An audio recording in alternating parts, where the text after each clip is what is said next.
ನಮಸ್ಕಾರ ಸ್ನೇಹಿತರೆ. ಇಂದು ನಾವು ಹೆಕ್ಟರ್ ಗ್ರಾಸಿಯಾ ಮತ್ತು ಫ್ರಾನ್ಸಿಸ್ ಮಿರಾಲೆಸ್ ಅವರ ಪುಸ್ತಕ ಇಕಿಗೈನ ಎಲ್ಲ ಪ್ರಮುಖ ಪಾಠಗಳನ್ನು ಆಳವಾಗಿ ಉದಾಹರಣೆಗಳೊಂದಿಗೆ ನೋಡೋಣ. ಈ ಪುಸ್ತಕ ಪ್ರಪಂಚದಾದ್ಯಂತ ಲಕ್ಷಾಂತರ ಜನರಿಗೆ ತಮ್ಮ ಜೀವನದ ಉದ್ದೇಶ ಕಂಡುಕೊಳ್ಳಲು ಸಹಾಯ ಮಾಡಿದೆ.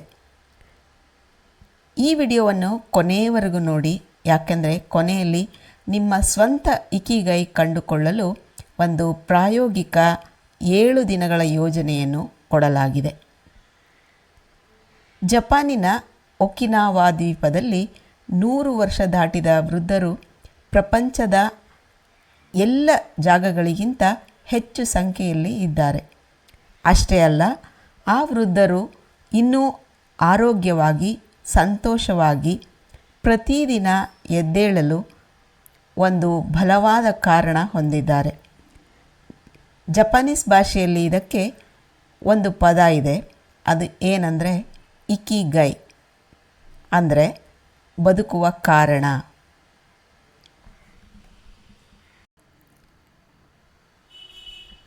ಈ ಇಕಿಗೈ ಪುಸ್ತಕದ ಲೇಖಕರು ಜಪಾನ್ಗೆ, ವಿಶೇಷವಾಗಿ ಒಕಿನಾವಾದ ಒಗಿಮಿ ಎಂಬ ಹಳ್ಳಿಗೆ ಪ್ರಯಾಣ ಮಾಡಿ ಅಲ್ಲಿನ ದೀರ್ಘಾಯುಷಿ ಜನರೊಂದಿಗೆ ಮಾತನಾಡಿ ಈ ಪುಸ್ತಕ ಬರೆದಿದ್ದಾರೆ.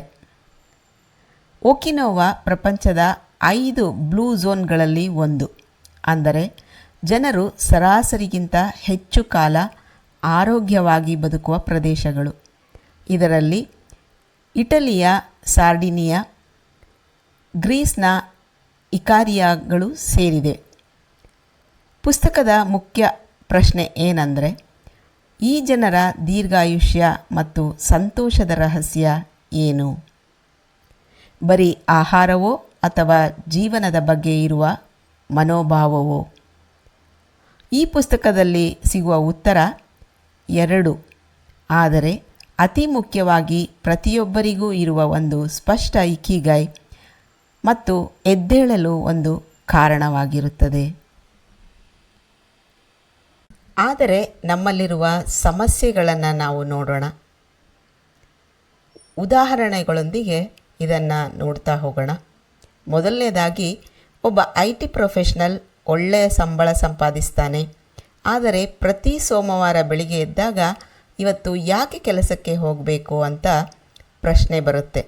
ಹಣ ಇದೆ, ಆದರೆ ಅರ್ಥ ಇಲ್ಲ, ಅಂದರೆ ಉದ್ದೇಶವಿಲ್ಲದ ಯಶಸ್ಸು. ಎರಡನೇ ಉದಾಹರಣೆ ನೋಡೋದಾದರೆ, ಒಬ್ಬ ವ್ಯಕ್ತಿ 35 ವರ್ಷ ಕೆಲಸ ಮಾಡಿ ನಿವೃತ್ತಿಯಾಗ್ತಾನೆ. ಮೊದಲ ಕೆಲವು ತಿಂಗಳು ವಿಶ್ರಾಂತಿ ಚೆನ್ನಾಗಿ ಅನಿಸುತ್ತದೆ, ಆದರೆ ನಂತರ ಒಂದು ಆಳವಾದ ಖಾಲಿತನ ಕಾಡುತ್ತೆ. ಯಾಕೆಂದರೆ ಅವನ ಜೀವನದ ಉದ್ದೇಶ ಸಂಪೂರ್ಣವಾಗಿ ಕೆಲಸಕ್ಕೆ ಕಟ್ಟಿ ಹೋಗಿರುತ್ತದೆ, ಅಂದರೆ ನಿವೃತ್ತಿಯ ನಂತರದ ಖಾಲಿತನ. ಮೂರನೇ ಉದಾಹರಣೆ ನೋಡೋದಾದರೆ, ನಗರಗಳಲ್ಲಿ ಜನರು ಯಾವಾಗಲೂ ಆತರದಲ್ಲಿ ಇರ್ತಾರೆ. ಟ್ರಾಫಿಕ್ ಡೆಡ್ಲೈನ್, ಮುಂದಿನ ಪ್ರಮೋಷನ್, ಈ ಥರ ನಿರಂತರ ಓಟದಲ್ಲಿ ನಾನು ಯಾಕೆ ಇದನ್ನೆಲ್ಲ ಮಾಡ್ತಿದ್ದೀನಿ ಅಂತ ಯೋಚಿಸಲು ಕೂಡ ಸಮಯವೇ ಇರೋದಿಲ್ಲ, ಅಂದರೆ ನಿರಂತರವಾಗಿ ಆತುರ. ಇಕಿಗೈ ಪುಸ್ತಕ ಹೇಳುವ ಪ್ರಕಾರ ಈ ಎಲ್ಲ ಸಮಸ್ಯೆಗಳ ಮೂಲ ಒಂದೇ.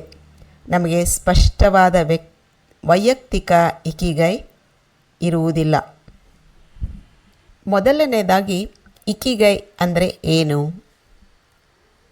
4 ವೃತ್ತಗಳು ಅಂತ ಈ ಪುಸ್ತಕದಲ್ಲಿ ವಿವರಣೆಯನ್ನು ನೀಡಲಾಗಿದೆ. ಇಕಿಗೈ ಪರಿಕಲ್ಪನೆಯನ್ನು 4 ಪ್ರಶ್ನೆಗಳ ಸಂಗಮದ ಮೂಲಕ ವಿವರಿಸಲಾಗುತ್ತೆ. ಮೊದಲನೇದು, ನಿಮಗೆ ಇಷ್ಟವಾದದ್ದು ಏನು? What you love. ಎರಡನೇದು, ನೀವು ಚೆನ್ನಾಗಿ ಮಾಡುವಂಥದ್ದು ಏನು? What you are good at. ಮೂರನೇದು, ಪ್ರಪಂಚಕ್ಕೆ ಏನು ಬೇಕು? What the world needs. ನಾಲ್ಕನೇದು, ಯಾವುದಕ್ಕೆ ನಿಮಗೆ ಹಣ ಸಿಗುತ್ತೆ? What you can be paid for.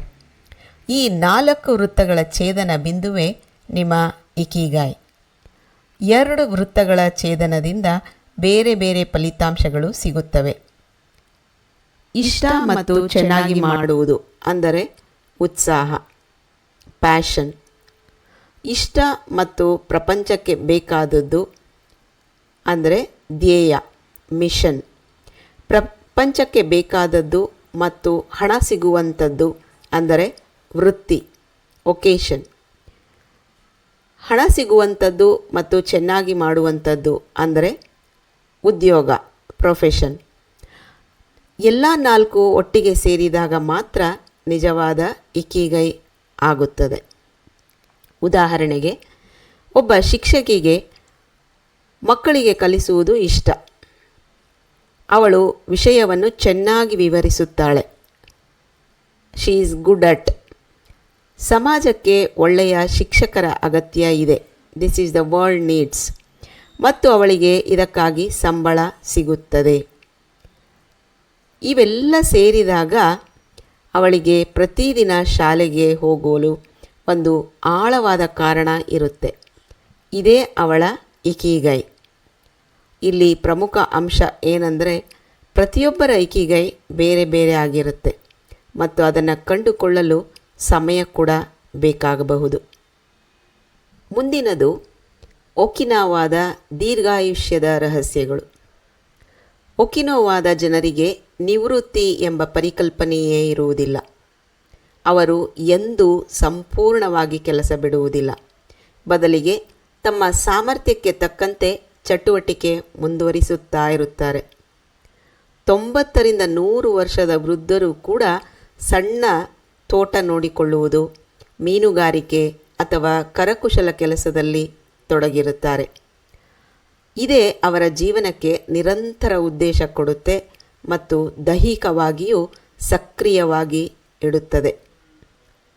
ಉದಾಹರಣೆಗೆ, ನಮ್ಮ ಭಾರತೀಯ ಸಂಸ್ಕೃತಿಯಲ್ಲಿಯೂ ಅಜ್ಜ ಅಜ್ಜಿಯರು ಸಂಪೂರ್ಣವಾಗಿ ಕೂತು ಸುಮ್ಮನೆ ಇರುವ ಬದಲು ಮನೆಯ ತೋಟ ನೋಡಿಕೊಳ್ಳುವುದು, ಮೊಮ್ಮಕ್ಕಳಿಗೆ ಕತೆ ಹೇಳುವುದು, ಪೂಜೆ ಪುರಸ್ಕಾರ ಮಾಡುವುದು, ಇಂತಹ ಸಣ್ಣ ಆದರೆ ಅರ್ಥಪೂರ್ಣ ಚಟುವಟಿಕೆಗಳಲ್ಲಿ ತೊಡಗಿದವರು ಹೆಚ್ಚು ಆರೋಗ್ಯವಾಗಿ ಸಂತೋಷವಾಗಿ ಇರುವುದನ್ನು ನಾವು ನೋಡಬಹುದು. ಇದರಿಂದ ಏನು ಪಾಠ ಕಲಿತೀವಿ ಅಂದರೆ, ಪೂರ್ಣ ವಿಶ್ರಾಂತಿ ಎಂದಿಗೂ ಗುರಿಯಾಗಿರಬಾರದು. ಸಣ್ಣದಾದರೂ ಸಾರ್ಥಕ ಚಟುವಟಿಕೆ ಯಾವಾಗಲೂ ಇರಬೇಕು.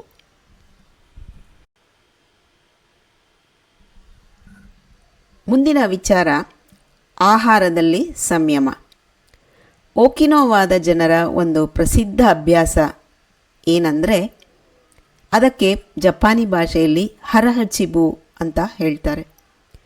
ಅದು ಏನಂದರೆ, ಊಟ ಮಾಡುವಾಗ ಹೊಟ್ಟೆ ಸಂಪೂರ್ಣ ತುಂಬುವ ಮೊದಲೇ, ಅಂದರೆ ಸುಮಾರು 80% ತೃಪ್ತಿಯಾದಾಗ ಊಟ ಮಾಡುವುದನ್ನು ನಿಲ್ಲಿಸುವುದು. ಇದು ಜೀರ್ಣಕ್ರಿಯೆಗೆ ಸಹಾಯ ಮಾಡುತ್ತೆ ಮತ್ತು ಬೊಜ್ಜು ಕಡಿಮೆ ಮಾಡುತ್ತೆ ಮತ್ತು ದೀರ್ಘಾವಧಿಯಲ್ಲಿ ಆರೋಗ್ಯವನ್ನು ಸುಧಾರಿಸುತ್ತೆ ಅಂತ ಎಲ್ಲ ಸಂಶೋಧನೆಗಳು ಕೂಡ ತೋರಿಸುತ್ತವೆ. ಅವರ ಆಹಾರ ಪದ್ಧತಿಯಲ್ಲಿ ತರಕಾರಿಗಳು, ಸೋಯಾ, ಸಿಹಿಗೆಣಸು ಹೆಚ್ಚಾಗಿರುತ್ತದೆ ಮತ್ತು ಸಂಸ್ಕರಿಸಿದ ಆಹಾರ ಕಡಿಮೆ ಇರುತ್ತದೆ. ನಾವು ಉದಾಹರಣೆ ನೋಡುವುದಾದರೆ, ನಗರದಲ್ಲಿ ಎಷ್ಟೋ ಜನ ಊಟದ ಸಮಯದಲ್ಲಿ ಫೋನ್ ನೋಡ್ತಾ ಎಷ್ಟು ತಿಂದೆ ಅಂತ ಗಮನಿಸೋದೇ ಇಲ್ಲ. ಹೊಟ್ಟೆ ಪೂರ್ತಿ ತುಂಬುವವರೆಗೂ ತಿಂತಾನೇ ಇರ್ತಾರೆ. ಮತ್ತು ಹರಹಚಿಬು ಅಭ್ಯಾಸ ಮಾಡಿದರೆ, ಅಂದರೆ ಫೋನು ಬದಿಗಿಟ್ಟು ನಿಧಾನವಾಗಿ ತಿಂದು ಹೊಟ್ಟೆ ಸ್ವಲ್ಪ ಖಾಲಿ ಇರುವಾಗಲೇ ನಿಲ್ಲಿಸಬಹುದು. ಅಂದರೆ ಇದಕ್ಕೆ ಒಂದು ಸಲಹೆ ಏನಪ್ಪ ಅಂದರೆ, ಪ್ರತಿ ಊಟದಲ್ಲಿ ಸಂಪೂರ್ಣ ತೃಪ್ತಿಗಿಂತ ಸ್ವಲ್ಪ ಮೊದಲೇ ನಿಲ್ಲಿಸುವ ಅಭ್ಯಾಸವನ್ನು ನಾವು ಮಾಡಿಕೊಳ್ಳಬೇಕು. ಅಂದರೆ ನಮ್ಮ ಹೊಟ್ಟೆ 80% ತುಂಬಿದ ತಕ್ಷಣ ಊಟವನ್ನು ನಿಲ್ಲಿಸುವ ಅಭ್ಯಾಸವನ್ನು ಮಾಡಬೇಕು.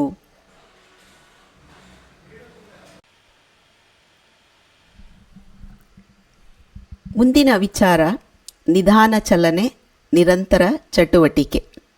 ಓಕಿನೋವಾದ ಜನರು ತೀವ್ರವಾದ ಜಿಮ್ ವರ್ಕೌಟ್ ಮಾಡುವುದಿಲ್ಲ. ಅದರ ಬದಲಿಗೆ ಜಪಾನಿನ ಭಾಷೆಯಲ್ಲಿ ಥಾಯ್ ಚಿ ಅನ್ನುವಂತಹ ನಿಧಾನವಾದ ವಾಕಿಂಗ್ ಅಥವಾ ತೋಟಗಾರಿಕೆಯಂತಹ ಮೃದುವಾದ ನಿರಂತರ ಚಲನೆಯನ್ನು ಪ್ರತಿದಿನ ಮಾಡುತ್ತಾರೆ.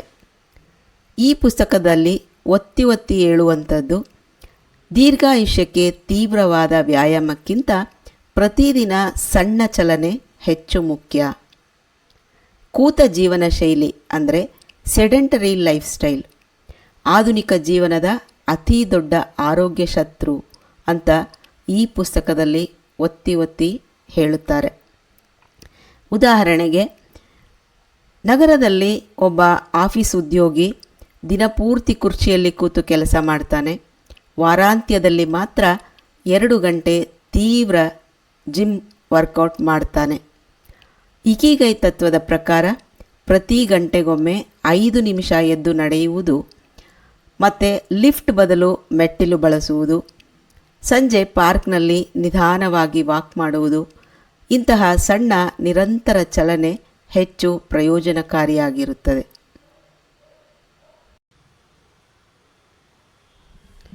ಮುಂದಿನ ವಿಚಾರ ಫ್ಲೋ ಅಂದರೆ ಸ್ಥಿತಿ. ಈ ಪುಸ್ತಕ ಮನಃಶಾಸ್ತ್ರಜ್ಞ ಮಿಹಾಯಿ ಚಿಕ್ಸೆಂಟ್ಮಿಹಾಯಿ ಅವರ ಫ್ಲೋ ಪರಿಕಲ್ಪನೆಯನ್ನು ಉಲ್ಲೇಖಿಸುತ್ತದೆ.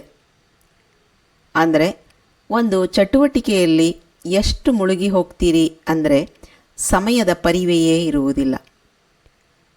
ಒಂದು ಫ್ಲೋ ಸ್ಥಿತಿ ಸಿಗಬೇಕಾದರೆ ಚಟುವಟಿಕೆ ನಿಮ್ಮ ಕೌಶಲ್ಯಕ್ಕೆ ಸರಿಯಾಗಿ ಹೊಂದಿಕೆಯಾಗಬೇಕು. ಚಟುವಟಿಕೆ ತುಂಬ ಸುಲಭ ಆದರೆ ಬೇಸರ ಆಗುತ್ತೆ, ತುಂಬ ಕಷ್ಟ ಆದರೆ ಆತಂಕ ಆಗುತ್ತೆ. ಸೊ ಫ್ಲೋ ಸ್ಥಿತಿಯಲ್ಲಿ ಇರುವಾಗ ಸಿಗುವ ಸಂತೋಷ ಬರೀ ವಿಶ್ರಾಂತಿಯಿಂದ ಸಿಗುವ ಸಂತೋಷಕ್ಕಿಂತ ಆಳವಾದದ್ದು. ಉದಾಹರಣೆಗೆ, ಒಬ್ಬ ಚಿತ್ರಕಾರ ಅಂದರೆ ಪೇಂಟಿಂಗ್ ಮಾಡುವಾಗ ಗಂಟೆಗಟ್ಟಲೆ ಕಳೆದದ್ದೇ ಗೊತ್ತಾಗಲ್ಲ. ಇದು ಫ್ಲೋ.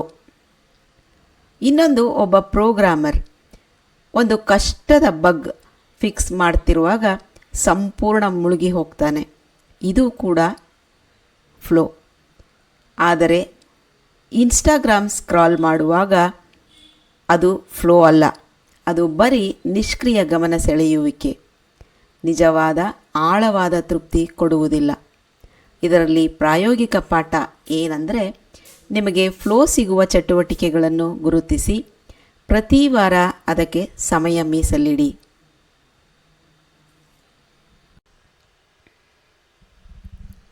ಮುಂದಿನ ವಿಚಾರ ಸ್ಥಿತಿಸ್ಥಾಪಕತ್ವ ಮತ್ತು ಲೋಗೋಥೆರಪಿ. ಈ ಪುಸ್ತಕ ವಿಕ್ಟರ್ ಫ್ರಾಂಕಲ್ ಅವರ ಲೋಗೋಥೆರಪಿ ಪರಿಕಲ್ಪನೆಯನ್ನು ಉಲ್ಲೇಖಿಸುತ್ತೆ. ಜೀವನದಲ್ಲಿ ಒಂದು ಅರ್ಥ ಅಥವಾ ಉದ್ದೇಶ ಇದ್ದರೆ ಎಷ್ಟೇ ಕಷ್ಟದ ಪರಿಸ್ಥಿತಿಯನ್ನು ಸಹಿಸಬಹುದು. ಒಂದು ಬಲವಾದ ಇಕಿಗಾಯ್ ಇರುವ ಜನರು ಜೀವನದ ಕಷ್ಟಗಳನ್ನು ಎದುರಿಸುವ ಸಾಮರ್ಥ್ಯವನ್ನು ಹೊಂದಿರುತ್ತಾರೆ. ಯಾಕೆಂದರೆ ಅವರಿಗೆ ಆ ಕಷ್ಟದ ಆಚೆಗೆ ಒಂದು ದೊಡ್ಡ ಗುರಿ ಕಾಣಿಸುತ್ತಿರುತ್ತದೆ. ಉದಾಹರಣೆಗೆ, ಒಬ್ಬ ಸಣ್ಣ ಬಿಸ್ನೆಸ್ ಮಾಲೀಕ ನಷ್ಟ ಅನುಭವಿಸುತ್ತಾನೆ ಅಂತ ಅಂದ್ಕೊಳ್ಳೋಣ. ಅವನಿಗೆ ಬರೀ ಹಣ ಸಂಪಾದನೆ ಮಾತ್ರ ಗುರಿಯಾಗಿದ್ದರೆ ಆ ನಷ್ಟ ಅವನನ್ನು ಸಂಪೂರ್ಣವಾಗಿ ಕುಗ್ಗಿಸಿಬಿಡಬಹುದು. ಆದರೆ ಅವನಿಗೆ ನನ್ನ ಕುಟುಂಬಕ್ಕೆ ಒಳ್ಳೆಯ ಜೀವನ ಕೊಡುವುದು, ನನ್ನ ಸಮುದಾಯಕ್ಕೆ ಸೇವೆ ಸಲ್ಲಿಸುವುದು ಎಂಬ ಆಳವಾದ ಉದ್ದೇಶ ಇದ್ದರೆ ಆ ಒಂದು ನಷ್ಟ ಅವನನ್ನು ಸಂಪೂರ್ಣವಾಗಿ ಮುರಿಯುವುದಿಲ್ಲ. ಅವನು ಮತ್ತೆ ಸುಲಭವಾಗಿ ಎದ್ದೇಳುತ್ತಾನೆ.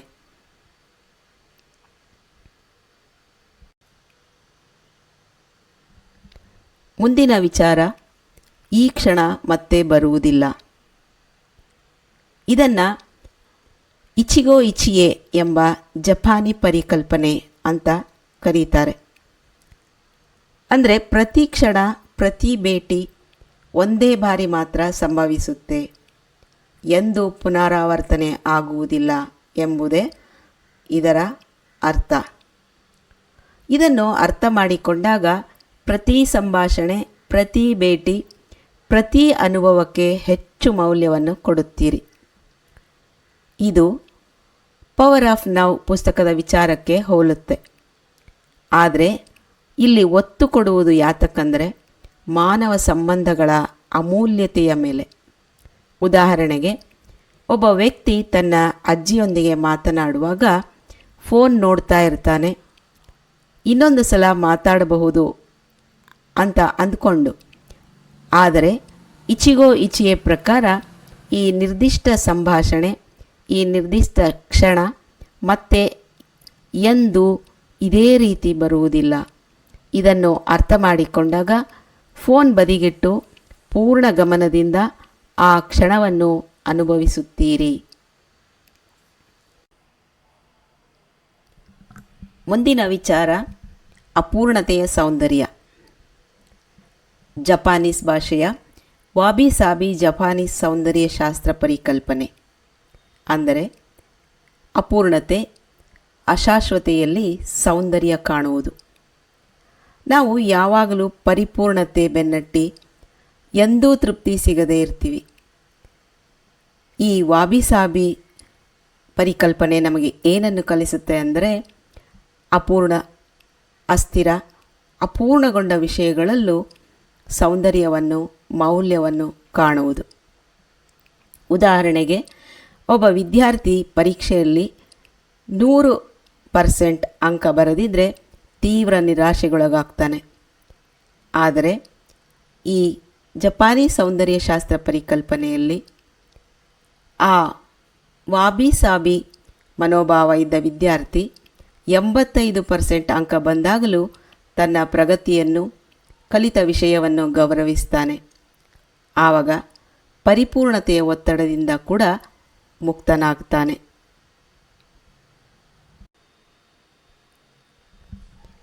ಮುಂದಿನ ವಿಚಾರ, ಮೋಯಿ ಸಮುದಾಯದ ಶಕ್ತಿ. ಒಕಿನೋವಾದಲ್ಲಿ ಮೋಯಿ ಎಂಬ ಪದ್ಧತಿ ಇದೆ. ಒಂದು ಗುಂಪಿನ ಸ್ನೇಹಿತರು ಜೀವನ ಪೂರ್ತಿ ಒಬ್ಬರಿಗೊಬ್ಬರು ಬೆಂಬಲವಾಗಿ ಇರುವ ಸಾಮಾಜಿಕ ಜಾಲ. ಸಂಶೋಧನೆಗಳ ಪ್ರಕಾರ ಬಲವಾದ ಸಾಮಾಜಿಕ ಸಂಬಂಧಗಳು ದೀರ್ಘಾಯುಷ್ಯ ಮತ್ತು ಸಂತೋಷಕ್ಕೆ ಹೆಚ್ಚು ಪ್ರಭಾವ ಬೀರುತ್ತದೆ. ಅಂದರೆ ಈ ಸಂಶೋಧನೆಯ ಪ್ರಕಾರ ಆಹಾರ ಅಥವಾ ವ್ಯಾಯಾಮಕ್ಕಿಂತಲೂ ಹೆಚ್ಚು ಪ್ರಭಾವವನ್ನು ಬೀರುತ್ತದೆ. ಒಂಟಿತನ ಆಧುನಿಕ ಸಮಾಜದ ಒಂದು ದೊಡ್ಡ ಆರೋಗ್ಯ ಸಮಸ್ಯೆ ಎಂದು ಪುಸ್ತಕ ಒತ್ತಿ ಒತ್ತಿ ಹೇಳುತ್ತೆ. ಉದಾಹರಣೆಗೆ, ನಗರದಲ್ಲಿ ಕೆಲಸಕ್ಕಾಗಿ ಬಂದ ಯುವಕರು ಕುಟುಂಬದಿಂದ ದೂರ ಒಂಟಿಯಾಗಿ ಬದುಕ್ತಾ ಇರ್ತಾರೆ.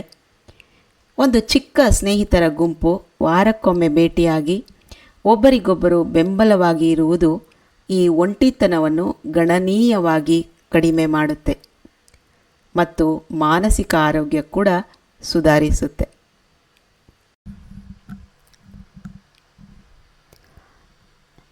ಈಗ ಇಕಿಗೈ ಪುಸ್ತಕದ ವಿಷಯಗಳನ್ನು ಸಂಕ್ಷಿಪ್ತವಾಗಿ ನೋಡೋಣ. ಮೊದಲನೇದು, ಸಕ್ರಿಯವಾಗಿರಿ, ನಿವೃತ್ತಿಯಾಗಬೇಡಿ. ಅಂದರೆ ಯಾವಾಗಲೂ ಏನಾದರೂ ಅರ್ಥಪೂರ್ಣ ಚಟುವಟಿಕೆಯಲ್ಲಿ ತೊಡಗಿಸಿಕೊಳ್ಳಿ. ಮುಂದಿನದು, ಆತುರ ಬಿಟ್ಟು ಬಿಡಿ, ನಿಧಾನಗತಿಯ ಜೀವನ ಶೈಲಿ ಅಳವಡಿಸಿಕೊಳ್ಳಿ. ಮುಂದಿನದು, ಹರ ಹಚಿಬು, ಅಂದರೆ ಹೊಟ್ಟೆ 80% ತುಂಬಿರುವಾಗಲೇ ನೀವು ಊಟ ಮಾಡುವುದನ್ನು ನಿಲ್ಲಿಸಿ. ಮುಂದಿನದು, ಒಳ್ಳೆಯ ಸ್ನೇಹಿತರೊಂದಿಗೆ ಇರಿ, ಬಲವಾದ ಸಾಮಾಜಿಕ ಜಾಲ ಬೆಳೆಸಿಕೊಳ್ಳಿ. ಮುಂದಿನದು, ನಿಧಾನ ಚಲನೆ, ನಿರಂತರ ಚಟುವಟಿಕೆ. ಅಂದರೆ ಪ್ರತಿದಿನ ಮೃದುವಾದ ವ್ಯಾಯಾಮದ ಮೂಲಕ ಫಿಟ್ ಆಗಿರಿ. ಮುಂದಿನದು, ಅಪೂರ್ಣತೆಯ ಸೌಂದರ್ಯ. ಅಂದರೆ ಯಾವಾಗಲೂ ನಗುತ್ತಾ ಇರಿ, ಸಕಾರಾತ್ಮಕ ಮನೋಭಾವ ಬೆಳೆಸಿಕೊಳ್ಳಿ.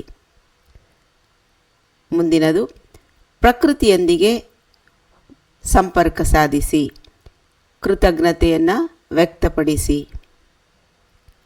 ಮುಂದಿನದು, ಈ ಕ್ಷಣ ಮತ್ತೆ ಬರುವುದಿಲ್ಲ, ಈ ಕ್ಷಣದಲ್ಲಿ ಬದುಕಿ. ಜಪಾನಿ ಭಾಷೆಯಲ್ಲಿ ಇಚಿಗೋ ಇಚಿಯೆ. ಕೊನೆಯದಾಗಿ, ನಿಮ್ಮ ಇಕಿಗೈ ಅನುಸರಿಸಿ.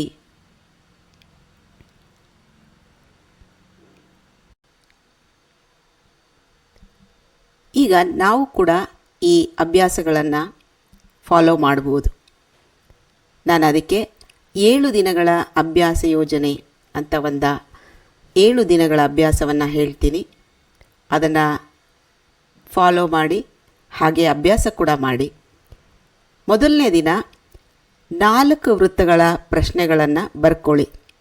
ಮೊದಲನೇದು ನಿಮಗೆ ಇಷ್ಟವಾದದ್ದು, ಎರಡನೇದು ನೀವು ಚೆನ್ನಾಗಿ ಮಾಡುವಂಥದ್ದು, ಮೂರನೇದು ಪ್ರಪಂಚಕ್ಕೆ ಬೇಕಾದದ್ದು, ನಾಲ್ಕನೇದು ಹಣ ಸಿಗುವಂಥದ್ದು.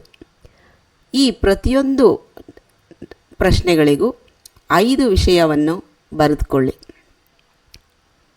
ಎರಡನೇ ದಿನ ಹರಹಚಿಬು ಪ್ರಯತ್ನಿಸಿ.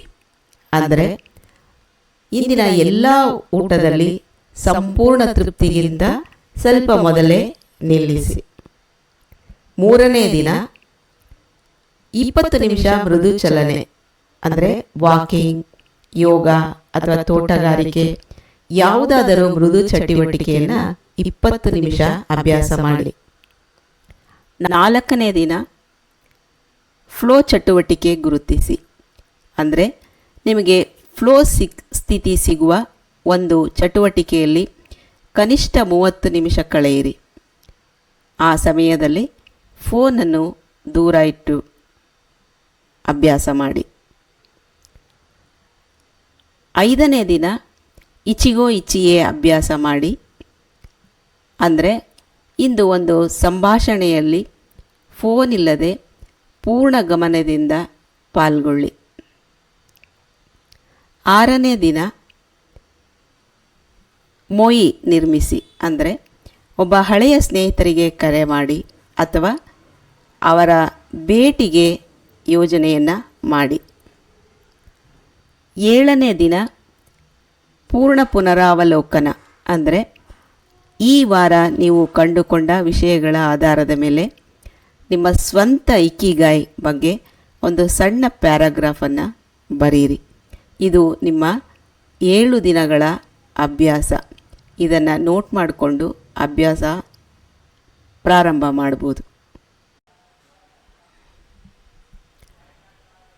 ಇಕಿಗೈ ಅಂದರೆ ದೊಡ್ಡ ಅಸಾಧಾರಣ ಗುರಿ ಇರಬೇಕಾಗಿಲ್ಲ.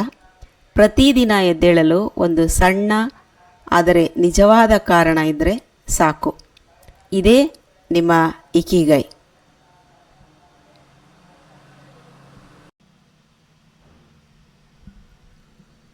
ಈ ವಿಡಿಯೋ ಪೂರ್ತಿ ನೋಡಿದ್ದಕ್ಕೆ ಧನ್ಯವಾದಗಳು ಫ್ರೆಂಡ್ಸ್.